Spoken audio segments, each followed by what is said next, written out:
माता की जय। पिछले कई एपिसोड से हम शिवजी के रहस्यों की बात कर रहे हैं। हालांकि अभी सावन नहीं है, लेकिन यह बात सब जानते हैं कि शिवजी का और सावन का बड़ा महत्व है।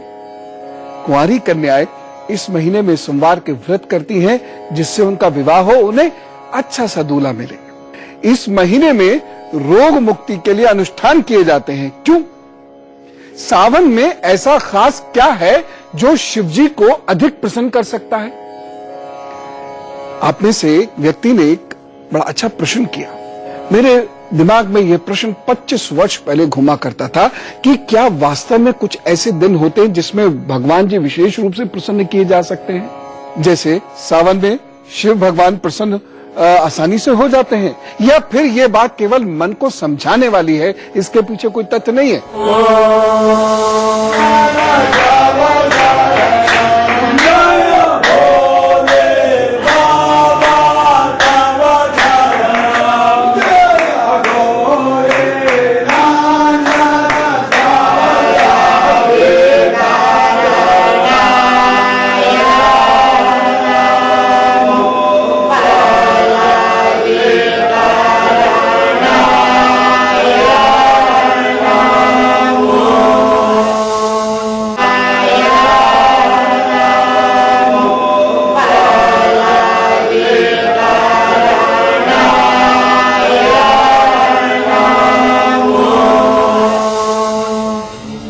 भारत में सावन और शिव का संबंध बेजोड़ है।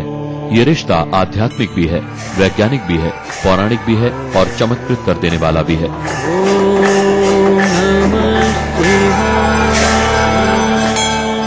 भारत में सावन को स्वास्थ्य से भी जोड़कर देखा जाता है। जब सावन में आसमान में मेघ बरस रहा होता है तो शिव पुराण में महादेव को जल अर्पित करने का बड़ा महत्व बताया गया है। इसी सावन में बेलपत्र भी शिव को चढ़ाने से खास असर वाला मान लिया जाता है। सावन में शिव की पूजा से विवाह का संबंध भी प्राचीन भारत से चला आ रहा है। दरअसल सावन शिव को प्रिय है, या शिव के रहस्यों को इसको जानने के लिए वैज्ञानिक, पौराणिक और आध्यात्मिक तीनों ही विधाओं को खंगालना होगा।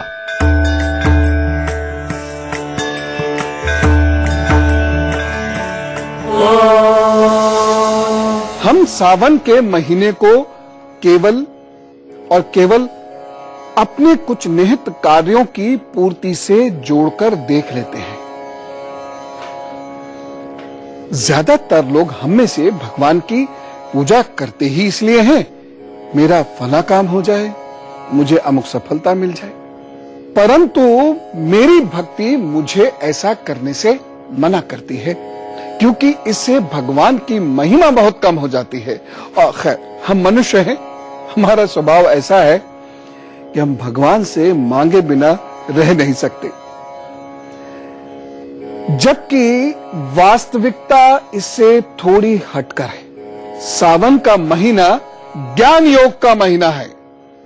गुरु पूर्णिमा के दिन गुरु जी की सेवा करके उनसे ज्ञान प्राप्ति की आज्ञा ली जाती है। इसके बाद अगले दिन से गुरु जी से शास्त्रों के श्रवण की यानी सुनने की प्रक्रिया प्रारंभ हो जाती है। इस एक महीने में शिव के संबंध तथा सृष्टि के उद्भव के संबंधों की गहन चर्चा की जाती है। यह है वास्तविक सावन जो शास्त्रोक्त है।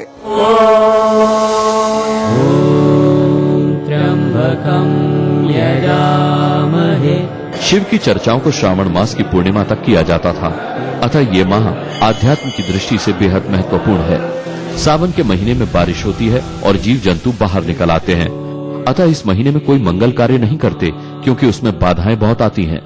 प्राचीन ग्रंथों के मुताबिक समुद्र मंथन के दौरान समुद्र से विष निकला था।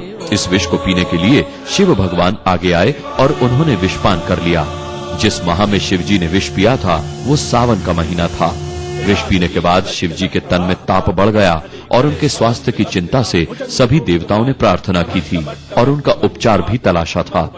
अतः ये माह पूजा के लिए विशेष है। ऐसी मान्यता भी है कि शिवजी के विषपान से उत्पन्न ताप को शीतलता प्रदान करने के लिए मेघराज इंद्र ने भी बहुत वर्षा की थी। इससे भगवान शिव को बहुत शांति मिली।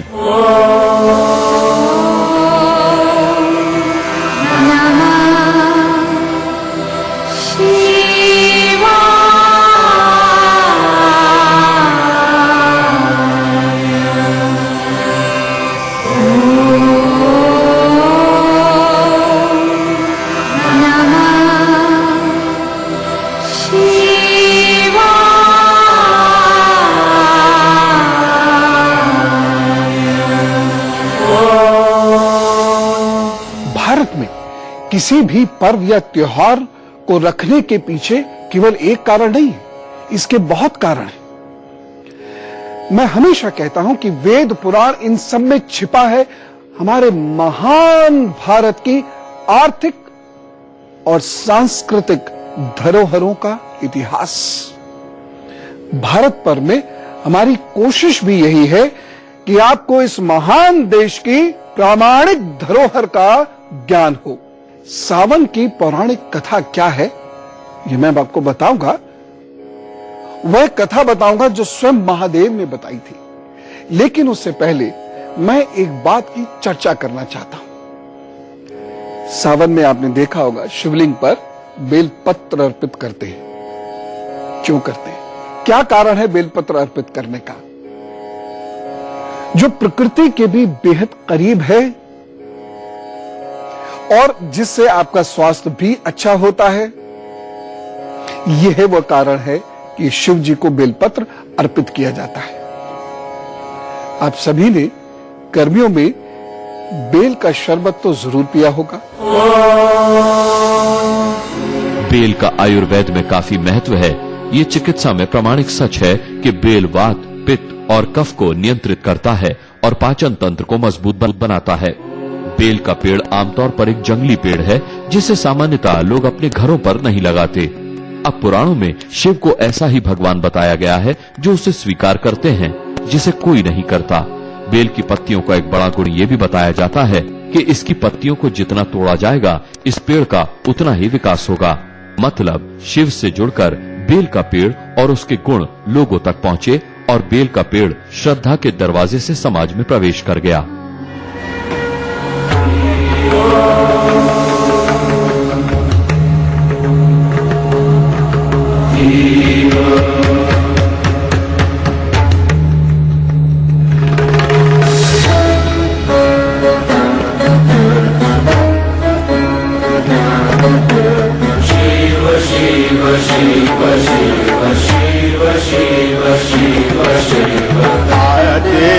अनंत शिव योगी महादेव, योगी महादेव, आदे अनंत शिव। भगवान शिव का महीना सावन इतने उत्साह और भक्ति से मनाने के पीछे एक पौराणिक कथा है। इस कथा के अनुसार देवी सती ने अपने पिता दक्ष के घर में योग शक्ति से अपने शरीर का त्याग कर दिया था। अपने शरीर का त्याग करने से पहले देवी ने महादेव को हर जन्म में पति के रूप में पाने का प्रण किया था। अपने दूसरे जन्म में देवी सती ने पार्वती के नाम से हिमालय के घर में जन्म लिया। इस जन्म में देवी पार्वती ने युवावस्था में सावन के महीने में निराहार रहकर कठोर तप किया, जिसके परिणाम स्वरूप इसी महीने में उन्हें शिव प्राप्त हुए। इस पुराण के मुताबिक माता पार्वती ने उन्हें प्राप्त करने के बाद मनुहार की कि उन्हें शिवजी ये रहस्य बताएं कि शिवजी क्यों अमर हैं। माता पार्वती को क्यों हर बार जन्म लेकर शिवजी को पाने के लिए कड़ा तप करना पड़ता है। पुराण के मुताबिक शिवजी ने मां पार्वती से बोला कि इस रहस्य को समझने के लिए स्वर्ग से भी उच्चतम ऊंचाई पर जाना होगा, जहां कोई इस रहस्य को न सुन ले। भगवान शिव ने माता पार्वती को जिस गुफा में ऐसी कथा सुनाई थी, वो अमर कथा नाम से विख्यात हुई और इस गुफा में अब हर सावन में बाबा बर्फानी यानी शिव जी के दर्शन होते हैं। जब भगवान शंकर माता पार्वती को अमरता का रहस्य समझाने ले जा रहे थे, तो उन्होंने मौजूदा कश्मीर के पहलगाम में नंदी को छोड़ा, छोटे छोटे अनंत नागों को अनंतनाग में छोड़ा, माथे के चंदन को चंदनबाड़ी में उतारा, अन्य पिस्सुओं को पिस्सू टॉप पर और गले के शेषनाग को शेषनाग नामक स्थान पर छोड़ा था। ये तमाम स्थल अब भी अमरनाथ यात्रा में आते हैं। अमरता का यही रहस्य मां पार्वती को समझाते हुए शिवजी ने ओम का रहस्य भी सिखाया।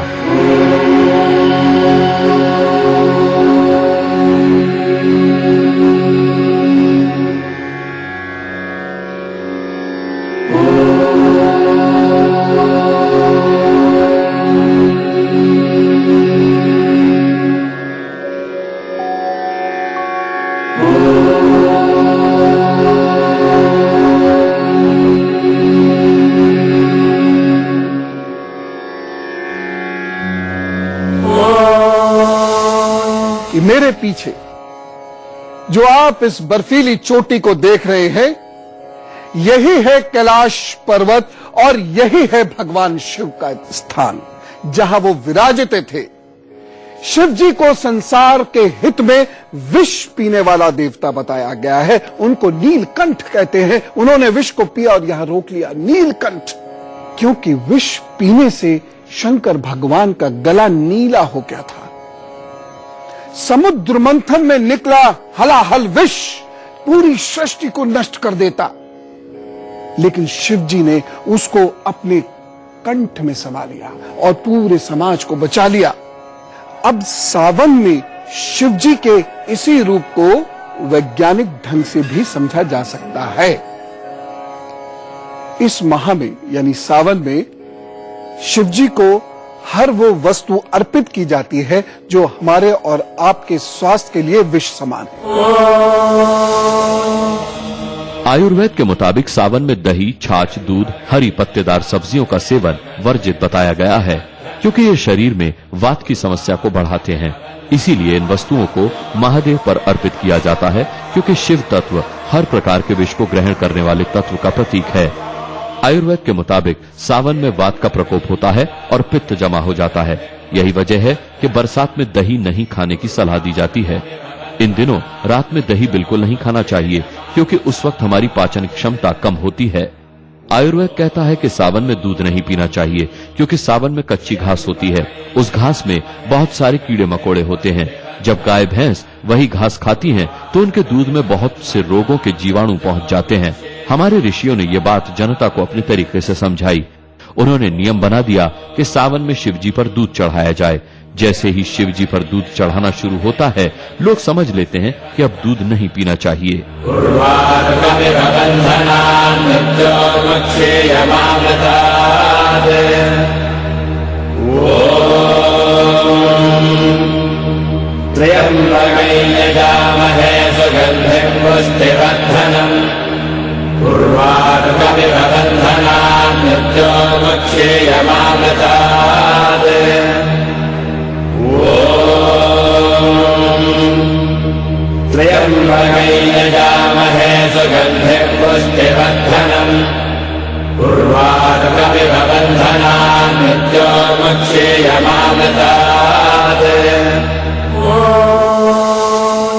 शिव जी को जल अर्पित किया जाता है। कुछ लोग प्रतिमा को करते हैं, बहुत सारे लोग शिवलिंग पर जल अर्पण करते हैं। शिव जी का अलग अलग ढंग से अभिषेक होता है। यह रुद्र अभिषेक होता है। कोई कहता है गन्ने के रस से करो तो पैसा मिलेगा। कोई कहता है कि जल में दूध मिलाकर कच्ची लस्सी और गंगा जल से रुद्राभिषेक करो तो मनोवांछित फल मिलेगा। लेकिन क्या आपको पता है कि शिव जी को अभिषेक करने की परंपरा शुरू कहां से हुई? बताइए, पता है? जो ना पता हो, मन में जरा सा भी कोई शक हो या जिज्ञासा हो, तुरंत मुझे अपना प्रश्न लिख भेजिएगा। आखिर क्यों शिव जी को ही जल, दूध या गन्ने का रस या किसी अन्य द्रव्य से, जैसे पंचामृत, उससे रुद्राभिषेक किया जाता है? इसके पीछे एक कथा है, पौराणिक कथा है, और शिव जी के नीलकंठ यानी विष पीने के समय से ही जुड़ी हुई है। महादेव का अभिषेक करने के पीछे एक पौराणिक कथा का उल्लेख है कि समुद्र मंथन के समय हलाहल विष निकलने के बाद जब महादेव इस विष का पान करने लगे तो उसके ताप से वो मूर्छित हो गए। उनकी दशा को देखकर सभी देवी देवता भयभीत हो गए और उन्हें होश में लाने के लिए निकट में जो चीजें उपलब्ध थीं, उनसे महादेव को स्नान कराने लगे। इसके बाद से ही जल को लेकर तमाम उन चीजों से महादेव का अभिषेक किया जाता है। विष पीने के बाद शिवजी के शरीर का ताप बहुत बढ़ गया था, जिसे शांत करने के लिए इंद्र ने बारिश की। शिव को बेलपत्र चढ़ाने की पौराणिक कथा के अनुसार विष के प्रभाव से शिवजी का मस्तिष्क गर्म हो गया। बेल के पत्तों की तासीर भी ठंडी होती है, इसीलिए शिवजी को बेलपत्र भी चढ़ाया गया। इसी समय से शिवजी की पूजा जल और बेलपत्र से शुरू हो गई।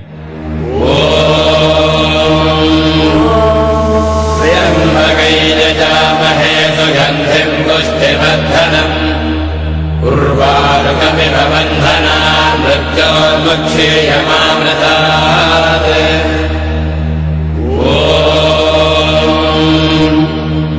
त्र्यम्बकैर्यजामहे सुगन्धिं पुष्टिवर्धनम् उर्वारुकमिव मृत्योर्मुक्षीयमामृतात्। शिव जी को भी क्रोध आता था और आपको भी क्रोध आता है। जन जन परेशान है क्रोध से और जन जन का परिवार परेशान है उसके क्रोध से।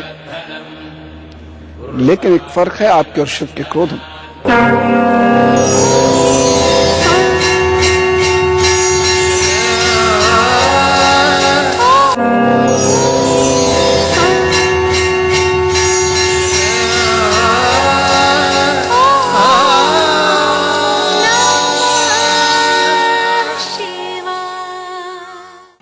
और अब चर्चा करते हैं स्वास्थ्य पर्व की। आज स्वास्थ्य पर्व में मैं आपको बताऊंगा क्रोध से कैसे बचें। शिव जी को भी क्रोध आता था और आपको भी क्रोध आता है। जन जन परेशान है क्रोध से और जन जन का परिवार परेशान है उसके क्रोध से। लेकिन एक फर्क है आपके और शिव के क्रोध में। शिव जी को क्रोध इसलिए आता था कि जग का कल्याण हो और दुष्टों का संहार हो। और हम जब क्रोध करते हैं तो अपना ही नुकसान करते हैं और अपना ही संहार कर बैठते हैं।